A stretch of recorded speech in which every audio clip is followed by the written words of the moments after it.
What is up, BattleBots, Robot Wars, and BuggleBots fans alike? Hardcore Kid here for the series finale of the Hardcore Podcast. It's been a long road reviewing Season 4/9 of BattleBots. And joining me, as always, my co-host, Otaku Nate. 16 robots enter. 2 will remain. But in the end, there can be only one! There can be only one. And since we are going to be reviewing the final of this particular season of BattleBots, we had to make it special. And that's why we have 2 Robot Combat Hall of Famers joining us tonight. First off, making his return to the Hardcore Podcast, he obliterated everybody at the Norwalk Havoc event last weekend, including the floor. And he just got inducted into the Combat Robot Hall of Fame with his Beetleweight Silent Spring. It's Team Sawblaze's Jamison Go. Hello. And I was inspired by Ray when I was messing up the floor, so... So, floors everywhere, beware. You gonna say it, JMO? Which part? Which one? You know, what our other guest said when he broke the floor. Oh, I probably should have, but... Sorry about your floor. Yay! He said the thing! He said the thing.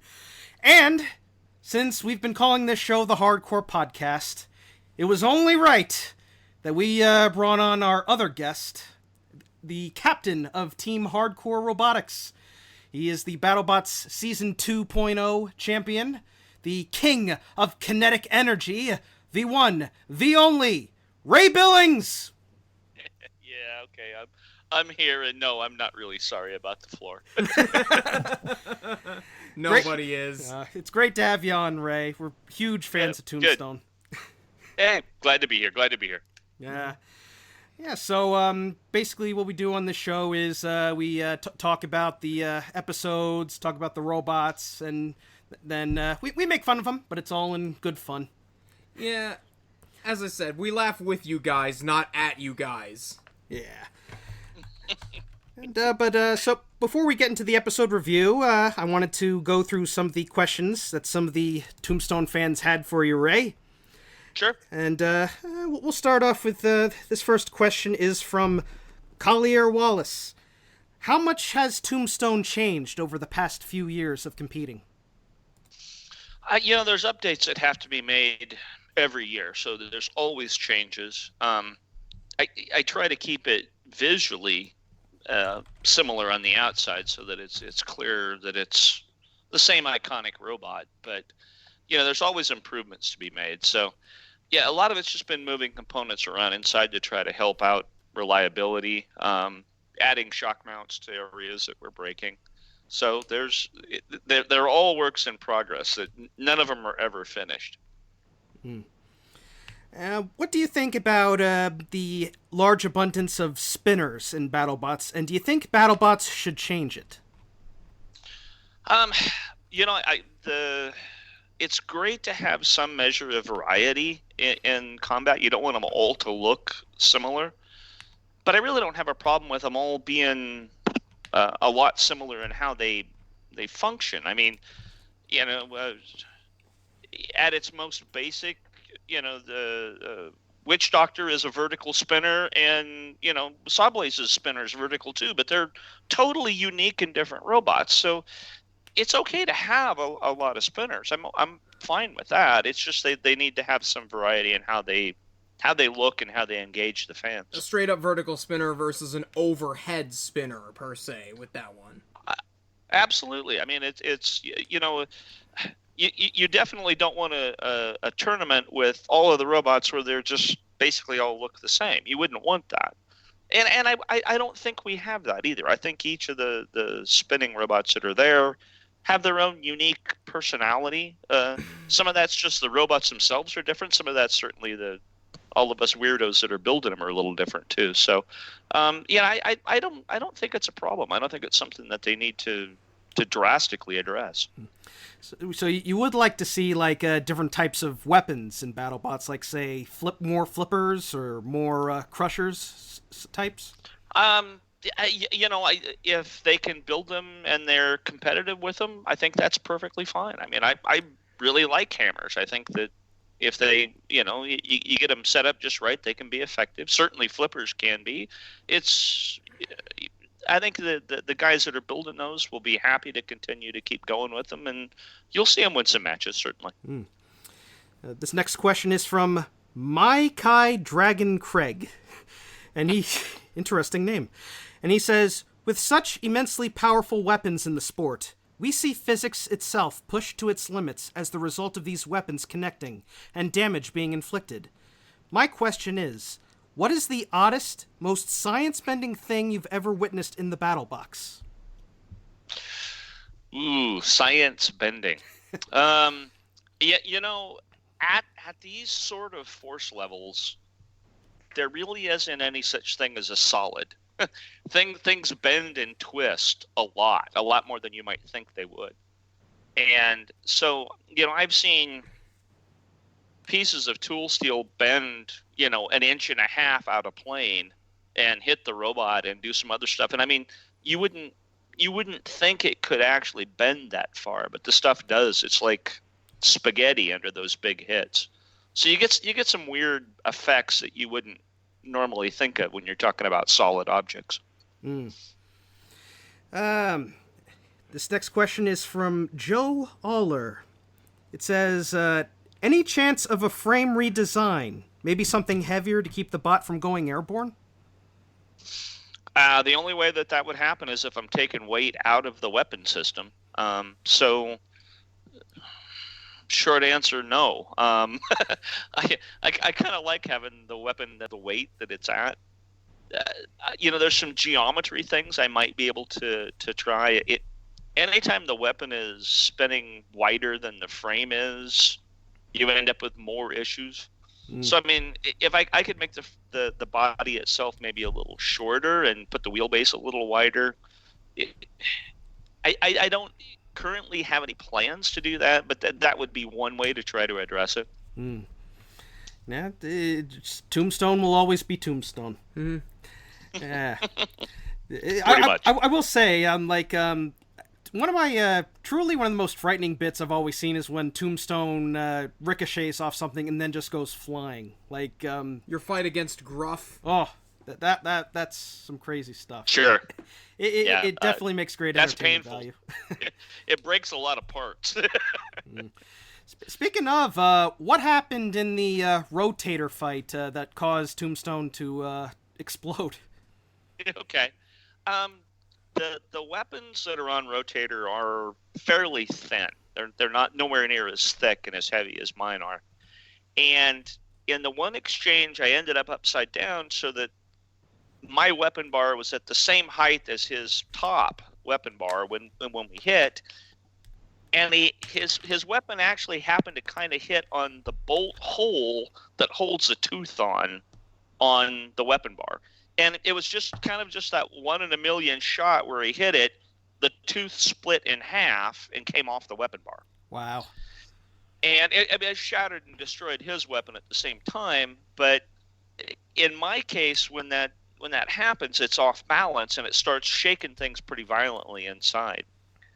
And where the big main wires come from the battery compartment forward to provide power for the weapon, the shaking basically scraped the insulation off of those wires and they shorted out, grounded down. And I mean, we're talking, these are, 2-gauge wires. These are big wire. And, I'm sourcing a couple of thousand amps. Essentially, those wires welded together when they shorted. And once you're dumping all of that amperage through there, the batteries just couldn't do it. And everything caught on fire on the back.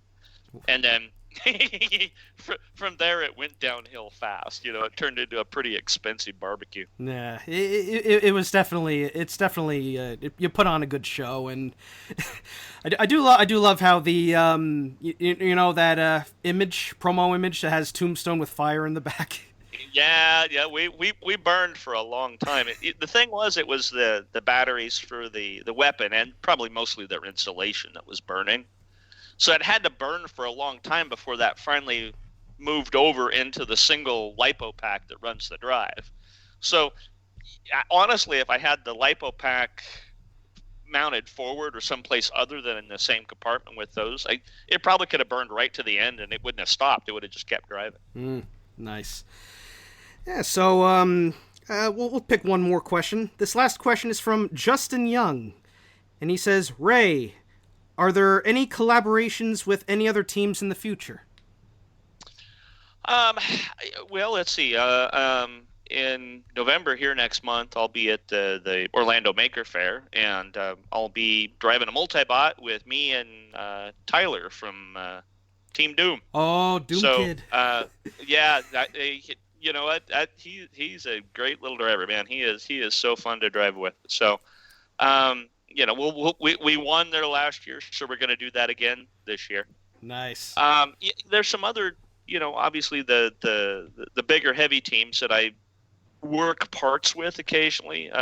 Matt Maxim doesn't live too far from me, so he's come by here a few times. And we'll work on parts together and whatnot. Yeah, as far as actually just getting in the arena together, I don't know, but yeah, I mean, we're all pretty friendly on any of the bigger teams, so I'll always help if I can. Yeah, great. Yeah, well, it was great doing the interview segment. JMO, you alive over there? What? You just woke me up from my nap. Sorry. We wanted to ask you some questions too, JMO. Don't want to leave you hanging. So Silent Spring is in the Combat Robot Hall of Fame. What are your thoughts on that? Pretty big surprise. I actually don't follow the Hall of Fame all that much, but a lot of people let me know, and I mean, geez, it's a huge honor, right? There's not that many, sublight robots in the Hall of Fame, and I'm just honored. I mean, in terms of modular weapon design, I really got to hand it off to my buddy Aaron Fan, whom we were talking about it. He implemented it first, technically. So, I mean, in some ways, I think he should be there. But just by pure visibility, I guess that people saw Silent Spring a lot more. But I got to give him a recognition. Yeah, I think that covers it. Nate, you got any questions, comments, or anything? Ask JMO something. Come on. Well, JMO, how does it feel knowing that you have one of the single best beetle weights in the country, and that many people fear and hate you for it? Come on.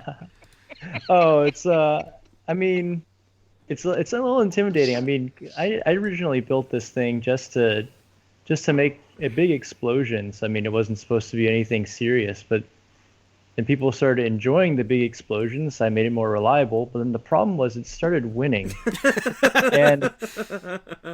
and so now it's like someone at Norwalk had described it as the bite force of beetle weights, and I kind of take that as a huge compliment, of course, as we'll get to. And everyone wants to beat you, and so it's actually put a lot of pressure on operating that thing, because it's got to be tip top. It comes with an expectation, because I know when that person finally defeats this thing, they're gonna be like the happiest kid on Christmas or something. So we're gonna make it really worth it. It's got to be one hell of a fight. Is it true that you are in the new season of BattleBots? Oh, I don't think they'd let me in if I tried. Oh, party poopers. Maybe I might, if I send someone over to BattleBots, I might, sneak them a little robot in there too. It's not mine. It's not Silent Spring. Hey, send Charles Guan over there. He's not doing anything right now. Yeah, he'd fit right in. Yeah, he fit. Oh boy. Yeah, that'd be fun. Yeah, so congrats on Silent Spring in the Hall of Fame. And what's next? What's the next event for you, JMO? Well, similar to what Ray said, I'm getting ready to go to the Orlando Maker Fair in about a month or so. So I'm busy, basically take the whole thing apart. I've already started on doing that, and there's a few things that Tiny Huge showed me that I should probably work on. I mean, this thing, like, I don't know. Believe it or not, these robots, even though they look so good, they take damage. Like Paul says, he's very humble about it. Bite Force takes a ton of damage, and his pit crew repairs it. Just like that, Silent Spring actually takes quite a bit of damage throughout when I gotta go replace everything. So throw some pictures up later, but Tiny Huge probably did the most damage that it's taken in a while. So lot to go repair and fix. Have you ever considered doing maybe collaborating with Ray to make like a giant heavyweight Silent Spring? I don't know, Ray. Do you want to? Hey, stuff like that would be fun. I know you're a bar guy and I'm a disc guy. Maybe we'll find something in between. Yeah, like that weird Valkyrie weapon that was half disc, half bar. Yeah, that'd be awesome. Yeah, so now we'll start talking about the episode that you guys were in.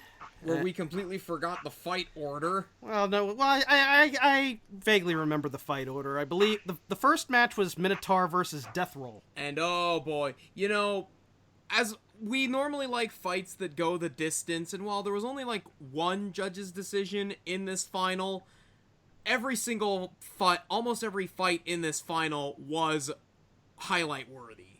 Just, we love fights where both robots show us what they're capable of, or fights where one robot just shows just how tough it is, and boy oh boy, Minotaur just showed how durable that little thing is.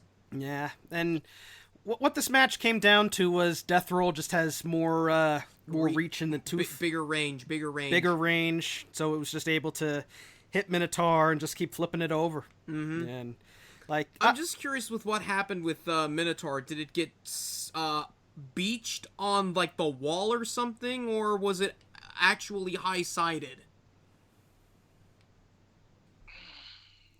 Yeah, I don't know.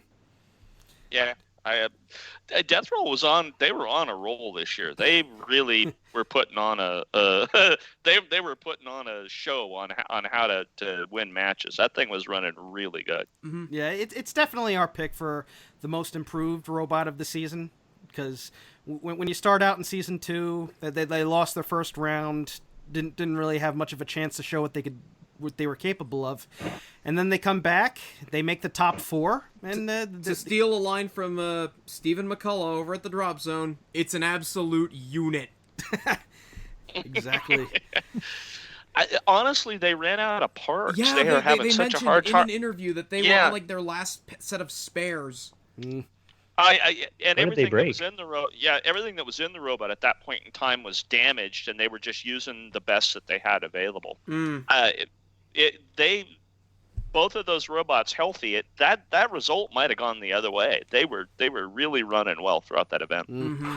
It really like when you're so far into a competition, sometimes it just takes a toll on a team. And Death Roll just went 4-5, won 5 straight matches, and now just had to keep on going and going and going. There's only so many spare parts you can go through. They just did a lot better than they thought they were going to. They were surprised that they got as far as they did. Well, now that they know what they're capable of, I think next year they're probably going to bring like twice the spares they had this year. Definitely. J-Mo, what'd you think of this match? Yeah, I mean, so at the beginning of these, I think it was a 16 or so, maybe the 8, they actually asked the builders how they thought they would go. And, I mean, I'm just as surprised as everyone else. I actually thought that Yeti could put up a good fight. And then again, I thought Minotaur, now working, could put up a good fight. But it just shows that reach is really something. It plays a huge role into how the two robots interact. And it's a shame they got high-centered or beached or something like that. But Death Roll's on a roll and rolling on to the next, Much respect to the Minotaur guys, though. That they started out 0-2. They lost in the Desperado tournament, and then had to win the wild card match, I guess you'd call it, to be able to get into the top 16. The play-in matches. Play-in matches. Yeah, that's a better term. But much credit to them. They made it to the top 8 this year, and so they're a great team. If they do have a season 5, I really hope they win it next year. Because, yeah. And talking about spares, wear and tear, I mean, appreciate for a moment. They had, 8 matches by then? Yeah. That's for most robots a straight run to the championship. So, I mean, that's incredible that they're able to get it together so many times. Yeah, so Death Roll gets the win on a KO and moves on to the top 4. And I believe the next match was Bite Force versus Lockjaw. I think it was Tombstone versus Whiplash. No, I think it was Biteforce versus Lockjaw. Because they went that down, up, down. No, it went me next because I in the interview I said I didn't know who I was going to face yet because that other match hadn't happened. Okay, all right. So yeah, they showed mine before that. Got it. I'm sorry, but for whatever reason, I'm just remembering those old interviews of Robot Wars where the contestants didn't know who they were fighting next, and then Philippa or Julia or Jane would say who they're fighting next, and then the Roboteers would just go completely silent or just laugh, knowing that they were screwed over. You're fighting Hypnodisc next. Oh no. So Tombstone versus Whiplash. This is a rematch from last year. Ray, you want to talk us through this match? In this match, because it could have gone either way. I was either going to get them or Huge, and I'd already fought Whiplash last season, so I was actually kind of hoping, as much as I love the Vasquez family, I was kind of hoping Huge was going to win, so I get a chance at chewing on those big wheels and see how they'd hold up. They made some changes to Whiplash for this year to make the front a little stouter, but obviously not enough because in that first exchange I yanked one of those wedge plates off, and if they're going to keep trying to jump right at the weapon and pieces keep coming off every time, it was going to be a long, painful match for them. Yeah, like Whiplash is a solid bot, but if they really need to protect their wheels, I think. Because when even if it loses a wheel, it still manages to keep going on three wheels. We talked about this with Suv on our episode with Monsoon versus Valkyrie, but we basically said that exposed wheels are sort of the meta in U.S. robot combat. If you've got exposed wheels, you got to make sure that they just aren't going to get taken off. You got to kind of be able to drive well enough to keep him protected. And he's a great driver, but there's not enough meat up front to really not be able to drive around you. They need those wedge pieces need to be a lot bigger up front to do that. It's a great robot. I did say when they were interviewing him, and I said, someday they're going to win a giant nut, and I believe that. It just wasn't going to be this year because they had to go through me to get there. So you give them a few more years. They've already got some plans to redesign the front of that to make that stronger, and it could win some matches. That's for sure. That is a really tough team. Yeah, you know who I know? They're asking me questions. Oh boy! But if you ask me, and considering what the robot's been through this year, maybe you should ask someone else. Right, Ray? Sawblaze and Whiplash are kind of similar if you look at it. They both have discs on arms and they can hit stuff with. I'd like to see Sawblaze versus Whiplash go head to head in a match one day. That would be a good fight to watch. Yeah, that would be a good fight to watch. Bring it. Come on, Matt. Or Jason. Matt. Come on, Matt. Yeah. There isn't much to say about the match, unfortunately, because, Ray, you just took Whiplash apart. It went like last time we fought, and actually I went with a lighter weapon bar that time just for faster spin-up times, because I know that they'd be on top of me pretty quick. So, it doesn't necessarily deliver the same energy level as some of the other ones, but certainly plenty to do what I needed. Yeah, I guess that pretty much covers the match. Tombstone gets the win by knockout and moves on to the top four.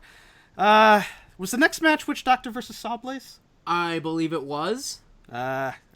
Unfortunately, yes. You guessed correctly. Yes. So, Witch Doctor versus Sawblaze. J-Mo, take us through this match. All right. Well, I mean, everything we said in our pre-fight interviews in terms of strategy were pretty much true.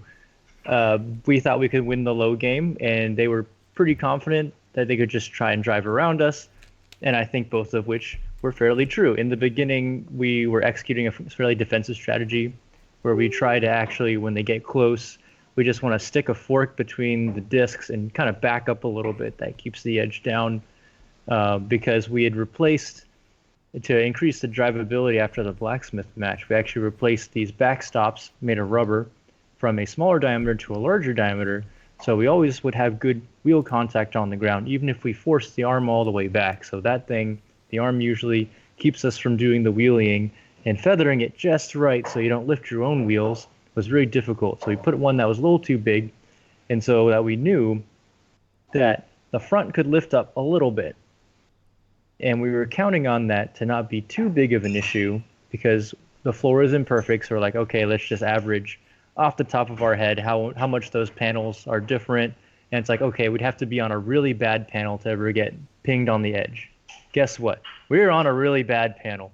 So at some point in time, after we got underneath them once or so and we slammed them to the wall, they flipped over because they're really good. They pinged the front. And the forks are pretty stiff this year. They're actually much stronger than last year's design for the plow. But what's a little bit, maybe a shortcoming of the design, is that the plow just isn't strong enough to accommodate for the strength of the forks. So they actually, they bent some of the back bracing and actually cut a support rod, which would normally give it that torsional strength, so everything wouldn't ride nice and flat. So that fork now is a little bit bent upwards at the base of the robot. And when that does, since that's our third point of contact in the front, is that no forks sit really flat against the ground. So after that first little thing, they started picking us apart. It was really hard to mount any sort of offense or defense. The weapon on one of our self-rights, they hit the arm. It didn't get ripped off, which we were very surprised. It was actually kind of cool. They did stance mode. You saw that. It was like maybe a 30-degree angle. And I turned it off because I'm like, okay, that thing's done. And then later on, when we almost got underneath them, we hit a floor seam working against us somehow. And then we drove up. They actually scratched one of our tie panels. They didn't break through it. And when Ray was talking about vibrations earlier, eating away the insulation, that's incredibly true. The little sharp burr from the dented tie plate is actually enough to rub the insulation off on a motor sensor wire, which then we lost that drive side because it couldn't commutate. So then we had one wheel for the rest of it, and he said, "Oh, to hell with it, let's spin up our stance revolution blade, the diagonal blade." But they never gave us a chance. We couldn't get any purchase on it. What ended up happening when they flipped us over the last time we did the handstand is the arm motor, after being forced to self-right so many times and then used to, in a almost stall condition, to keep the arm down, the front forks down, I'm sorry, that it finally had enough of it and it said, I don't want to self-right anymore. It decided to let out the smoke. Otherwise, yeah, the blade still worked, the drive still worked, aside from that one motor. It's actually not too bad. Just that the motor didn't want to play anymore. They kicked our ass. Yeah, I was watching the match with my folks, and there was a lot of good points where you could have brought the disc down on them. I think if you had when you slammed Witch Doctor into the wall, there probably could have been a good chance to get the disc down there. Maybe. Oh, totally. Slice through the undercarriage. I mean, that was our one chance. I mean, it's the kind of thing that keeps you up at night. What if, So when we got underneath them, they were at a slight off angle. You never want to bring it down on the other guy's weapon, especially Witch Doctors. They're maxing out the speed limit, and they've got 50 pounds on that thing. So definitely not something you want to tangle with. We had that light off angle that if we were to bring it down, we were over the ribs, and that could have pinged a weapon motor, which is what we want to do. We take out the weapons, we can probably win a shoving match with them. But when we got that opportunity and ran them into the wall, they flipped over, which is totally what we didn't want to happen. I guess the discs rode up the back. There's a mark there, which proves evidence they touched at that location. They got a flipped Shremek. Over. They got a Shremek, and it works. Yeah. So, even though you lost, you did manage to go one step further from last season. You went from top 16 now to the top 8. What changes are you going to make to Sawblaze to help it keep going further? Yeah, this year, I mean, it was a rush build. We did a lot of new stuff. We were doing testing, so we knew the things would work, the components would work, but together the machine needed a little bit more time. Now that we've got a lot of good data, we finally got to fight a bunch of powerful spinners, which is what was missing in 2018. We've got a lot of data on that, so I think that we're pretty confident we know what changes we're going to make, and it's mostly going to be in, I think, mostly the drivability and then the weapon reliability. We want to spin up faster. We want to put the weight in the right places so that the assemblies can take the hits, and put it a little bit farther forward so it's easier to drive, not so squirrely and that such.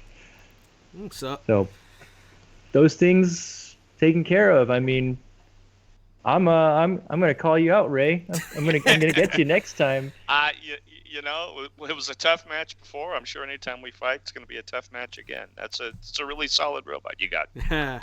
Thanks. Yeah. You too, Ray, although you already know that. Bring him Tombstone! You want Tombstone? Well, you're gonna get Tombstone. I think next year I should be bring me some Bite Force, right? Oh, yes, please.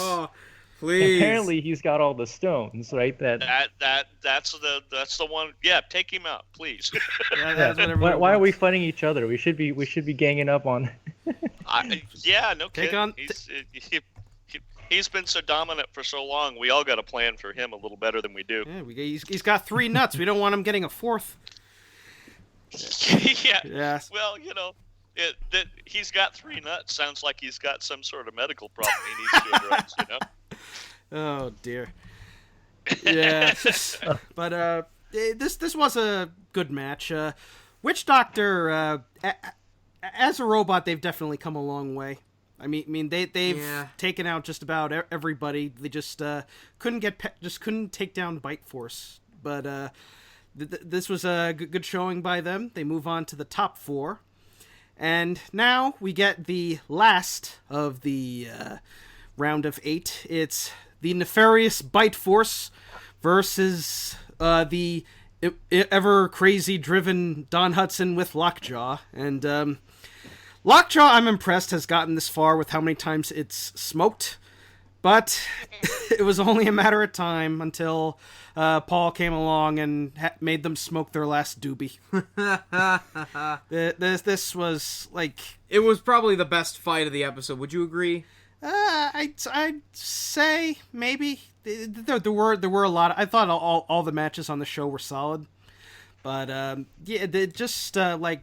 both Paul and Don Hudson are easily 2 of the best drivers in this sport. And when I saw Lockjaw, if there was a robot that I really thought was capable of taking out Bite Force, it's Lockjaw, because it's got those forks. It can get the forks in between Bite Force's forks.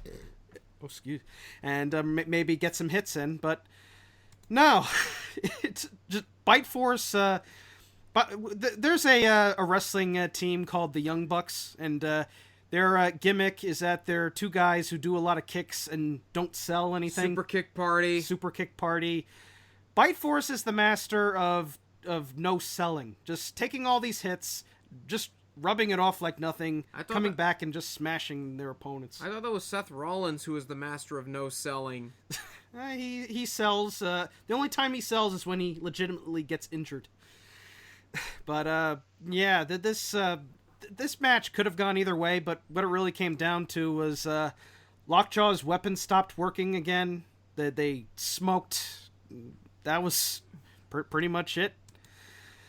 It was a nasty fight, but it's been a running. But when you're fighting somebody like Bite Force, you can just keep hitting on it, and it'll still come back and beat the hell out of you. It's a tough bot for sure. Mm-hmm. He's a champ. He's a champ for the reason, Yeah. JMO, what'd you think of this match? Yeah, I mean, nothing against Paul, but I think that people definitely want to see a new champion. So Yeah. I feel like looking around the pit area, we're watching on the TV, of course, being like, can Lockjaw do it? Can he do it? And he didn't do a bad job, but I mean, Bite Force is just the driving, the robot, the teamwork. It's an incredible machine. I'd love to be able to get onto their level at some point in time, but that was just a great match. What do you think, Nate? Definitely a showcase of just, two great robots that love to give it a go. Some excellent driving, of course, from Don Hudson, but, as soon as Bite Force finds its opening, it's all over. And unfortunately, Don Hudson was just a victim of a well-timed hit from Paul Ventimiglia. Any idea why Lockjaw kept smoking throughout the whole season? Was that the weapon? It looked like it was friction from the weapon motor, as opposed to it actually being burnt out. What do you guys think? What was the story with Lockjaw's smoke habit? Yeah, I never spoke with him after any of his matches where he had motor issues there, so I'm not sure exactly what he was burning up. In the match where I fought him, he had other things break. Yeah, it was strange. I don't talk to him afterwards because he's obviously got to go fix that. I don't want to bother him. I think it looks like weapon motors potentially. If the wheel stops moving, my guess too. Yeah, that would have been my guess too. That it was a motor. Yeah, it was a battle between a driving match, and Paul just came out on top. Paul being Paul. Paulie 3 nuts. As I like to say on the show, this is unfortunately a fight where one robot had to lose. Yeah. So Bite Force moves on to the top 4, and the next match was it Witch Doctor versus Death Roll? Death Roll, I believe it was. This is it's close. It was close. This was up there. I thought this was the match of the night for me, just because it really could have gone either way. Yeah, but unfortunately, once Death Roll lost its weapon motor, I think that was it. And that's really the whole story about Death Roll this entire season. The whole story is that disc never stopped spinning, and then when it went up against Witch Doctor, it finally I think it stopped. just disabled its motor. It looked as if the two belts it had on were on just fine. Yeah. But it was a case where the weapon motor just finally gave out. And as you said, they were pretty much running on empty with their spares. If there is, I will say, it was great seeing the actual arm, self-righting arm, actually working. Was that a legitimate Bowie knife? Because they had to sheath it. I believe so, actually. Yeah, I mean, because up close and personal, it looked like a legit knife. So I didn't use it to cut cheese with or anything like that. I don't know if it actually, but I mean, it looked legit when you were standing next to it. Yeah. Here's a real question: was that a real hand? Yeah, that's what's on people's mind. If the Death Roll see this, I want to see them do a demonstration where they use the knife to cut like butter or something. Just cheese. Cheese would be harder. Yeah. That would be cool. That would be very cool. Yeah. So the match is going. Witch Doctor is starting to go ahead, and then all of a sudden, Witch Doctor just stops momentarily. What happened? I think its drive motor seized up. No, you could see the wheels were still turning. That wedge plate on that front side was sort of bent down a little bit and was digging into the floor. The floor gate strikes again. I wouldn't blame the floor for it. I blame them and the wedge. I wouldn't blame the floor. That was something where they were just trying to get it as low as they could, and sometimes that bites you, Yep. All robots should definitely get rid of their wedges. Yeah. Except for me. Anti-wedge correlation in full effect. How do you rate Witch Doctor as a robot? J-Mo, we'll start with you. Oh, okay. Well, I'm biased. I mean, they beat us, so they've got to be pretty damn good, right? Now, Witch Doctor is one of those robots that it gets better with time. it's the team usually does a new build every single year, and so you do a new build, you don't necessarily have all the fine details worked out, and they manage every single year without fail. It gets better and better with every single match. They make some changes, they make adjustments, how you drive it, what parts are inside of it. It gets better. So at this point, I really do think Witch Doctor is worthy of that 2 seed. They're one of the best robots in the field. Ray, what do you think of Witch Doctor? I would agree with everything he just said completely. You know, they went and mopped the floor with everybody at the Vegas event, and then go to the finals in BattleBots. I mean, they really have their act together. Well, they certainly mopped you up. Yeah, well, you know, it's a solid robot, and the really good thing about it is it's a solid matchup to every other robot that's there. So it's not just that it's a great robot, because, you know, there's in this big rock paper scissors game, you know, they're one of the ones that can actually match up with pretty much everybody that shows up and do it well. So it's not just that it's a great robot. They got all the pieces. It's designed well, it's built well, it's driven well, it's repaired well, but it's just matches up well against the other robots that are there. So, you know, it's definitely one that's going to be a serious threat to go the distance and win an event anytime it shows up. Mm. Yeah, and like the team, we definitely enjoy the team, because if there's one thing I really like, another thing I really like in BattleBots, it's how a lot of the teams have gimmicks and costumes. Mm-hmm. And just seeing the Witch Doctor team all dressed up, having a good time. The one thing they No, that's not a gimmick. That's real. They're actually putting voodoo curses on you. Oh, so that eye that eye on the hat is real? That's her third eye? You know, the thing about the whole gimmick stuff is great as long as the robot backs it up. You know, the one thing, you know, I always love that on the BattleBots website, one of the things that they put up there to when they say how can you get on BattleBots, one of the big factors is showcase your personality. Of course, one of the Roboteers on that image is you. Yeah. You're there next. I guess I don't have a shortage of personality. You're there next to Sarah and the big boss man himself, Martin Mason, and Tim. Well, he takes it to a whole new level. I mean, because it's funny if you talk to him off camera and he's just like, fine, everything's wonderful, it's no big deal. Then you put him on camera and it's like, you know, they plug him in and he's suddenly, you know, 20 times more animated, you know. We would have he would have been a definite lock for our most entertaining Roboteer award, but he's unfortunately disqualified because they only showed him once. Oh, how could they? We think we know who's gonna get the award for most entertaining Roboteer, but we'll save it for the next episode. Yeah. Okay. Ray, one question we forgot to ask you.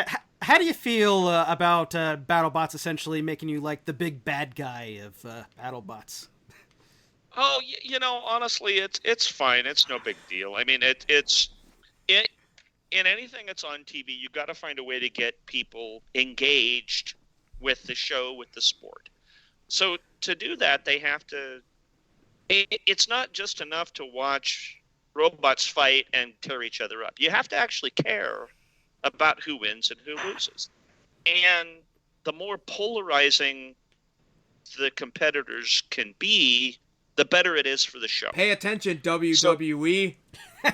Absolutely. Well, the thing is, it's like there are a lot of people that love me, love Tombstone. They watch specifically to see me win.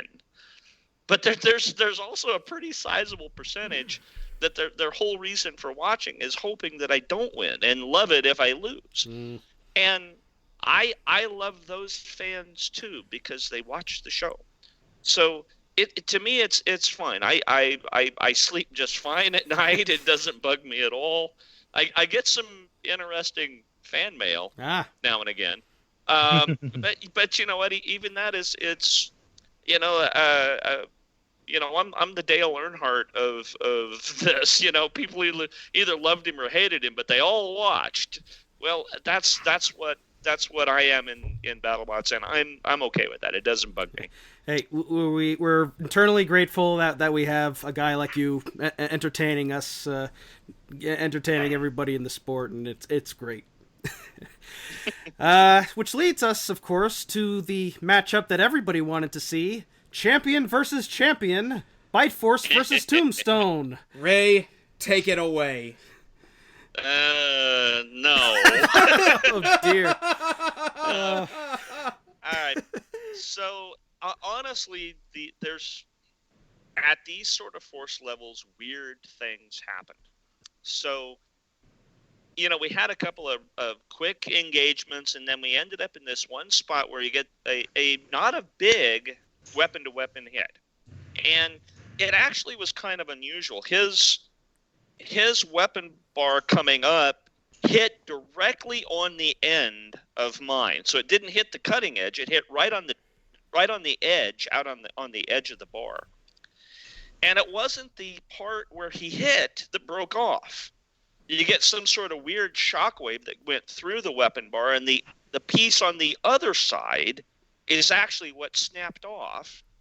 And then that piece that snapped off went through my tire and gearbox on that side. Oof. Oh. So all of the energy that took me apart wasn't it was a very slight hit. It wasn't even that big of a hit, and then I essentially immolated myself in pieces from the outcome from it. So it was just a weird, lucky happenstance hit that caused all of that. And once that broke off, I was toast. I was done at that point. Yeah.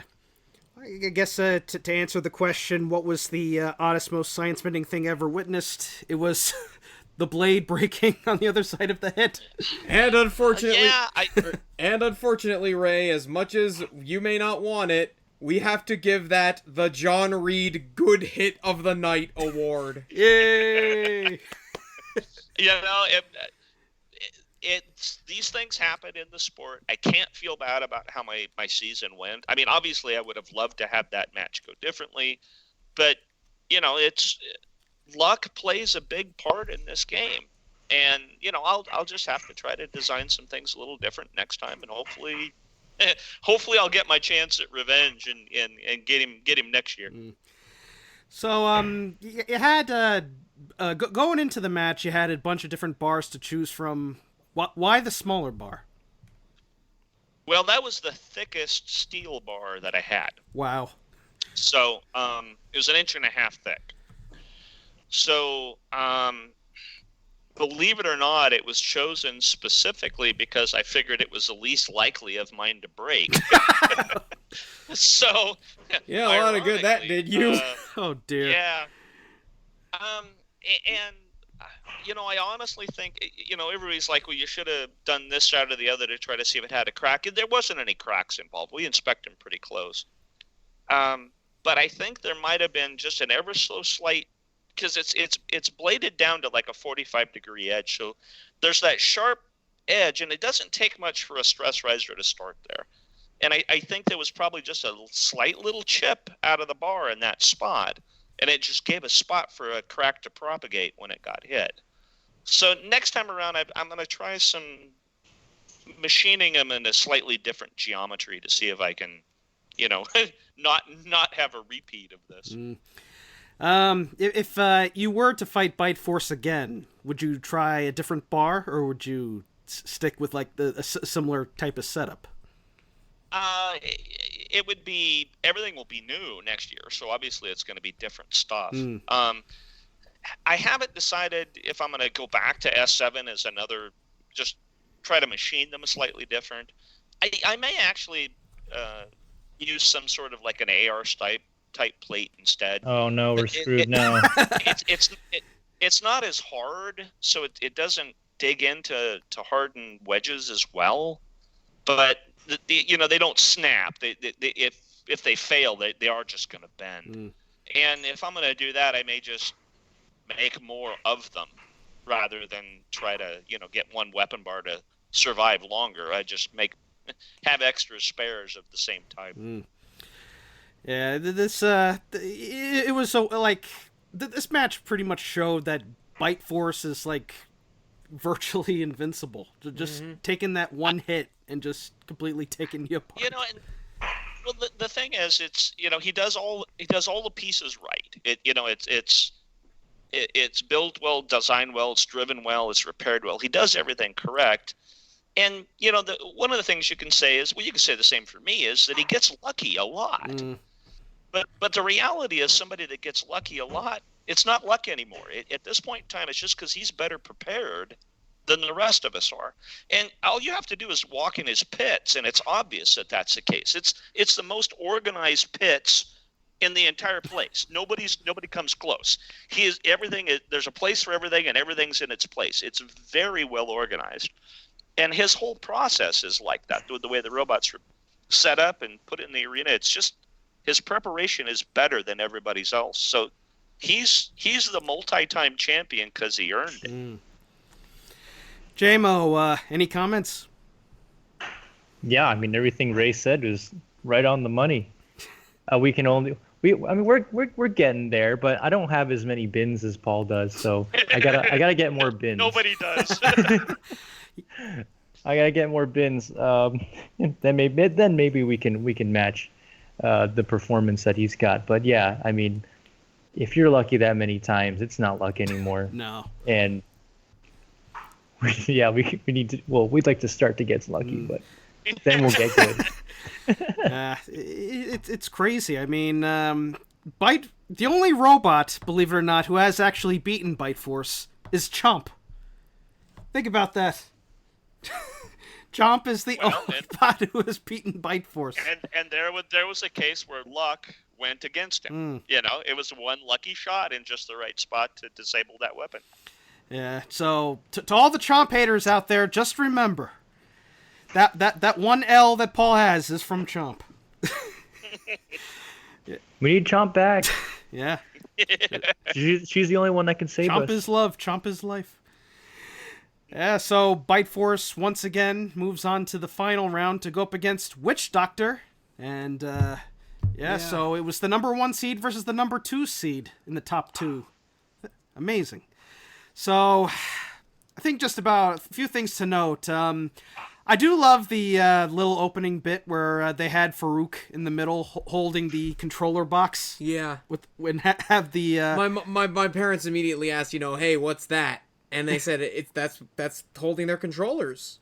It's like it adds a nice sense. It adds a nice little bit of theatrics to the show. Kind of reminds me of like a boxer going in to get his gloves and then going back into his corner in a way. It was pretty cool. So now the match. Going through the match when it started, it looked like Witch Doctor had this because they were taking off. Oh yeah, they were taking off the wedgelets. Everything, and then it got flipped over, and then it all just went pear-shaped. Yeah, it's like... But they held on for a good deal before they finally got KO'd, and, I gotta say, and this is no offense to you, man, Ray, but, given the past 2 BattleBots finals have sort of been anticlimactic, this was definitely one of the better, final battles, I have to say. Sure.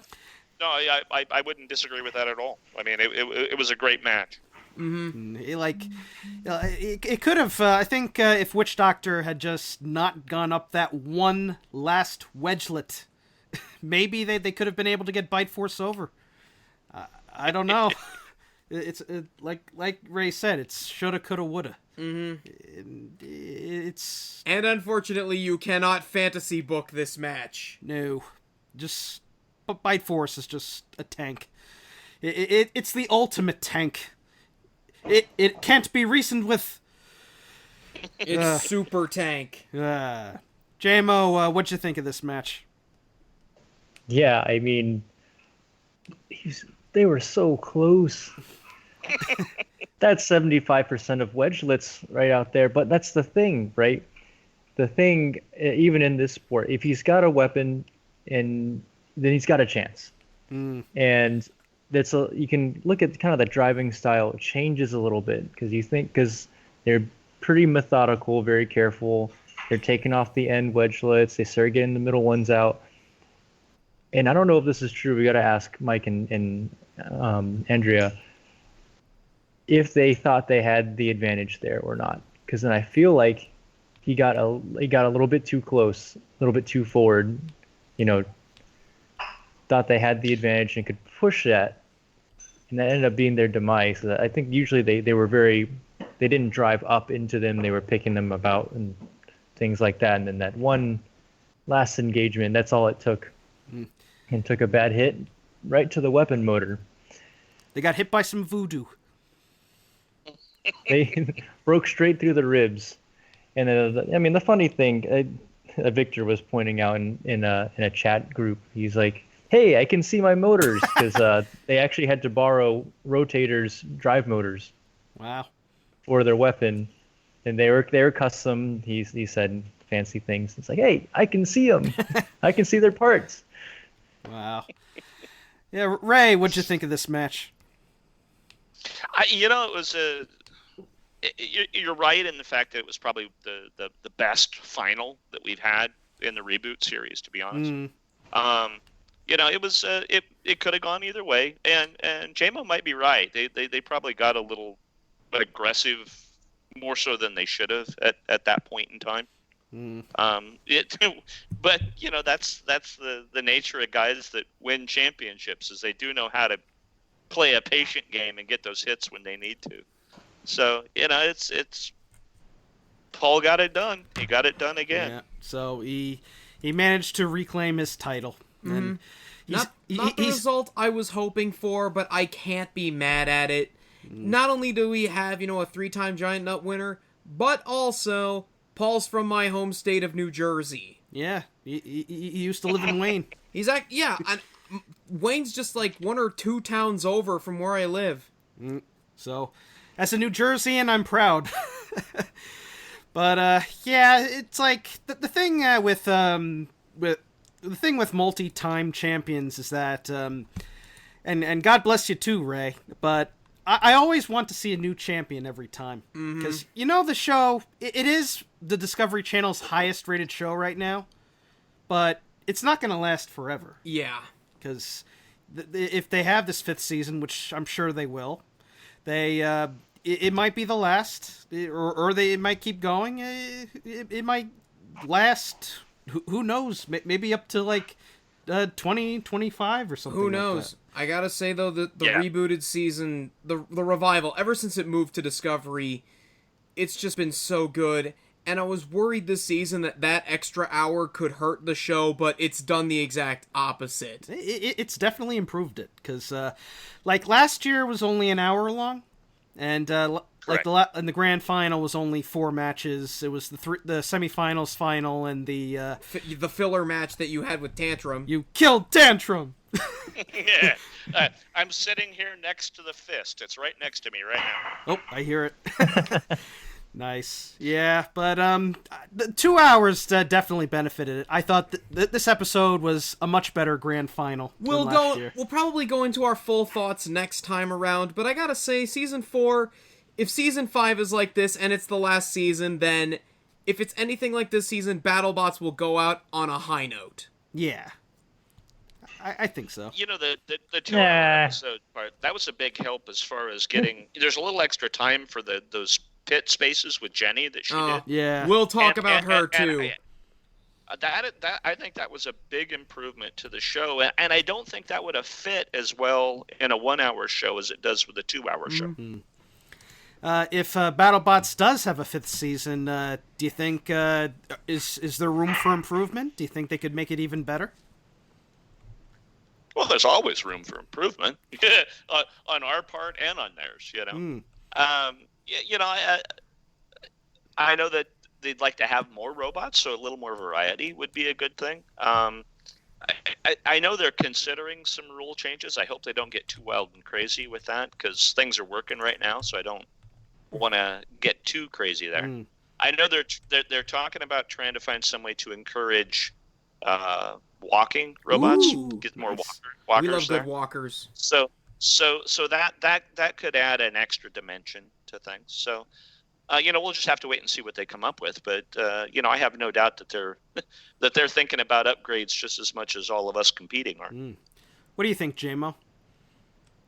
Yeah, first of all, I want to make sure there will be another season. I'm knocking on wood right now. I will not accept the reality in which we say that was the best season and then I'm satisfied. No, there will be another season. Yes, there will. Unlike Robot That was- Wars. Yep. Oh, good. Yeah. Rip. Rip.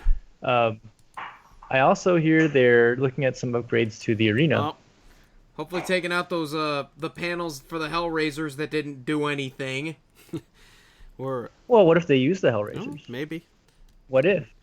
I mean, talking about new dimensions, but if we need some more 3D hazards or something? I mean, I don't know what is all changing besides maybe the floor construction, but there could be a number of things. I mean, this is a good time.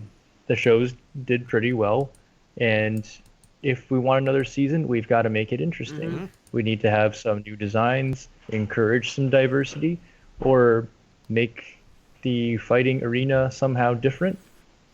So I'm pretty excited to hear about it. I hope I hear about it before it's too late, Yeah. so we can prepare for it. But Hey, we'll see what happens. I'd love to see a fifth season, just like when there were 5 seasons last year, or in the old BattleBots. And I want to see some new teams. There are me and my friends. We've been trying to work hard on trying to figure out a design, trying to get money for it, but it's tough. Like, this is not an easy sport with these. Especially when you're trying to go heavyweight, interesting to see how it goes. Maybe do you think different weight classes would be interesting? I think Lightweight? I think you stick with the heavies for now. Yeah. All right. Yeah, Simple- they have no intention of going with the weight classes right now. I mean, I would it's like to just- see them do like I would consider them okay. Hey. I would like to see them as a bit of a side thing, sort of film like a Beetleweight Rumble in the test box. That'd be great. Okay, the biggest issue on the reason they won't do other weight classes is just simply cost. Yeah. It's $100,000 an hour for them to sit there filming. Wow. So, they want great matches. They want to film everything that happens. They want to make sure they catch it all. But they're not going to dilute what they're doing with other weight categories right now, because it just doesn't make sense financially for them to do that. No. Yeah, but I think like heavyweights, like it is good that there is an event that has actual heavyweights, since ever since Robo Games stopped, there's just been a drought of heavyweight events in America. Like the Orlando event, I believe that's the only other heavyweight event going on in America right now. I think since so. I think Robo so. Games, yeah.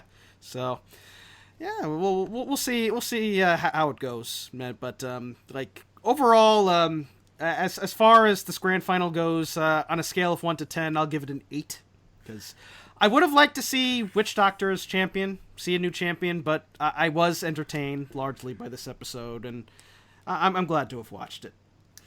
How about you, Nate?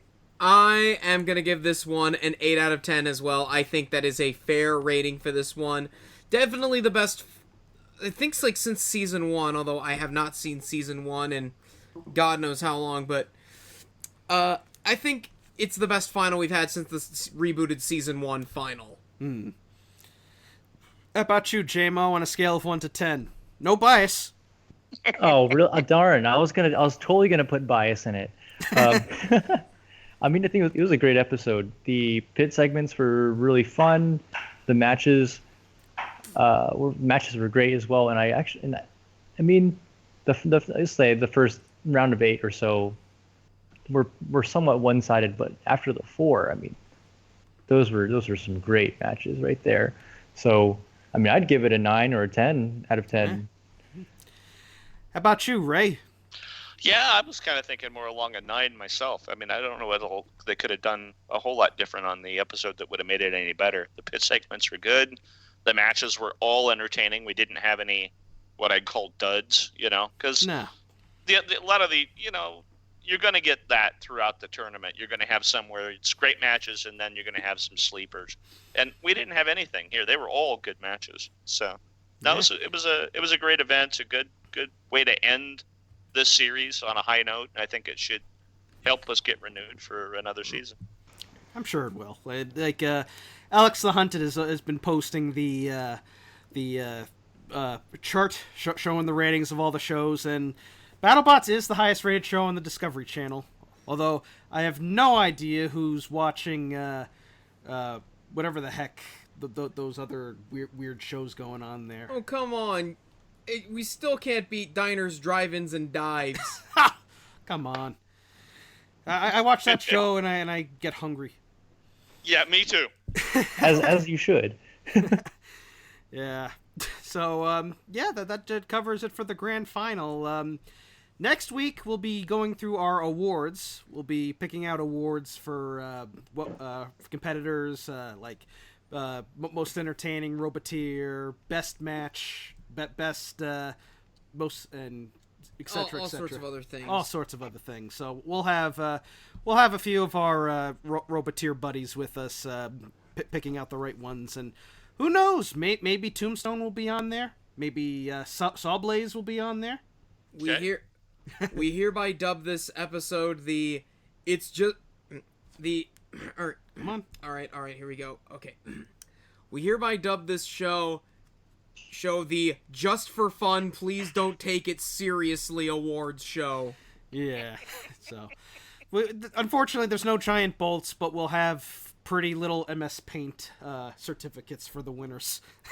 So, they'll enjoy those. But yeah. Did we talk about the giant bolt winners? Oh, we'll probably talk about those on the award show. Yeah, we'll talk about them with the giant award show. But hey, Ray, it was an honor having you on the Hardcore podcast. Oh, it's always fun. Yeah, it was great. You need to have a hardcore guy to be on the Hardcore podcast. And JMO, congratulations on beating everybody at Norwalk and getting into the Combat Robot Hall of Fame. Yeah, thank you very much, and thanks for having me again. It's been a lot of fun. So, yeah, hopefully we'll have you on again. Maybe we'll see more Silent Spring around. So I don't know. We'll see. I mean, we're going to Orlando. Let's see how it does. Yeah. Another realm of the U.S. Yeah. I'll probably be going to Orlando too, but it's not for Maker Faire. It's going to be for the Battle Beach event run by Brian Nave of Captain Shredderator. So we'll see how that event goes. I went there last year and took first, second, and third in the weight classes. So that should be interesting. So yeah, lots of stuff going on. And can't wait to see how it goes. So until next time, everybody, I'm the Hardcore Kid. I'm Otaku Nate. And don't forget to watch BattleBots at 9 on the Science Channel. That's right. We got Science Channel stuff going on now. Everybody watch. Yep. Everybody watch. Peace out, and it's robot fighting time. I have something to say. It's better to burn out than to fade away. And that's gonna do it, gentlemen. Fair enough.